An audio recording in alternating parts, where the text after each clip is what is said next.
In today's shifting landscape of global power, the logic of might often overrides the reasoning of diplomacy. Recent events underscore this reality, none more so than the June 13th Israeli air campaign against Iran. With little need for public justification, Israel's operation, codenamed Rising Lion, demonstrated the ruthless efficiency and technological dominance of modern air warfare. Advanced F-35 stealth fighters, precision cruise missiles, loitering munitions, and relentless electronic warfare combined to paralyze Iran's air defenses, command centers, and communications.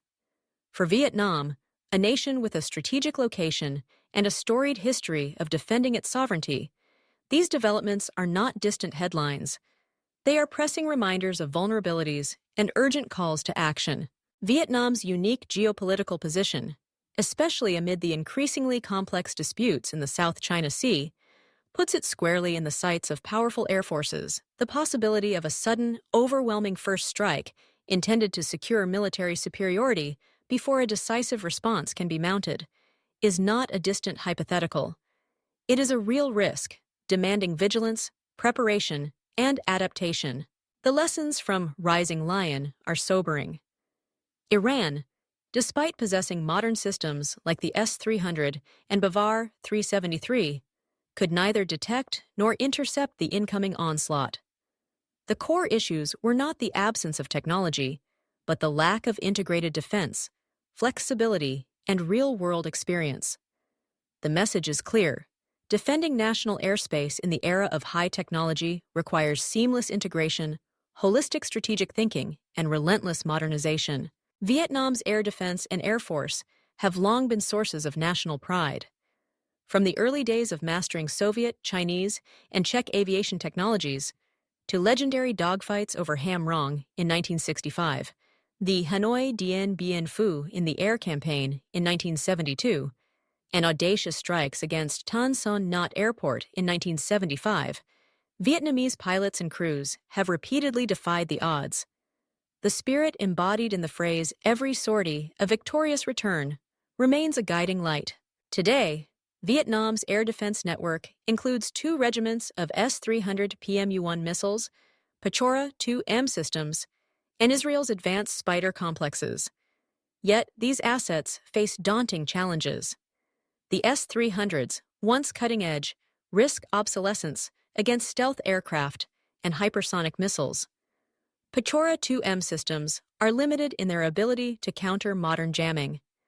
The number of Spider batteries is still modest. On the aerial front, around 200 combat aircraft form the backbone of Vietnam's air force, with Russian-made Su-30 Mk2 fighters taking center stage. Older Su-27 SKEH-UBK fighters are showing their age, and efforts to modernize and acquire next-generation fighters are ongoing. Vietnam's challenges are multifaceted.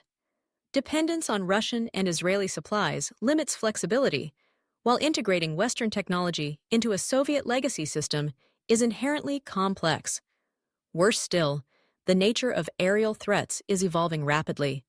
Precision-guided munitions, ballistic missiles, cruise missiles, and swarms of kamikaze drones are all part of the modern battlefield. Should a scenario unfold where a power like China, armed with over 3,000 combat aircraft and formidable long-range strike capabilities, launches a coordinated first strike, Vietnam's defenses would be severely tested. Cyber attacks and electronic jamming could blind radars, cripple communications, and paralyze command centers. Stealth J-20 fighters, precision drones, and cruise missiles could target critical nodes, putting immense pressure on Vietnamese defenders. To meet these threats, Vietnam must accelerate modernization on all fronts. Upgrading to S-400 missile systems, expanding Spider batteries, or developing indigenous air defense solutions are all essential. Acquiring 4.5-generation fighters, such as the F-16 Block 70, and enhancing pilot training can provide vital aerial deterrence. The development of reconnaissance and interceptor drones, along with suicide UAVs, will add layers to the defensive network. Robust investment in electronic warfare and cyber defenses is critical. Multinational exercises will improve tactical coordination, while asymmetric strategies, using Vietnam's challenging terrain for mobile, elusive air defense deployments, will maximize survivability. At the heart of Vietnam's resilience, however, lies something technology cannot replace: the unwavering will and unity of its people. History has shown that national determination, ingenuity, and a whole-of-society approach have enabled Vietnam to overcome the most daunting adversaries. In the age of high-tech conflict, this spirit is embodied in a modern network of citizen surveillance, civil-military coordination, and a deeply rooted culture of national defense. Ultimately, the greatest deterrent to any would-be aggressor is not merely the arsenal of weapons, but the collective resolve of a nation determined never to be conquered. In Vietnam, that resolve remains unbreakable.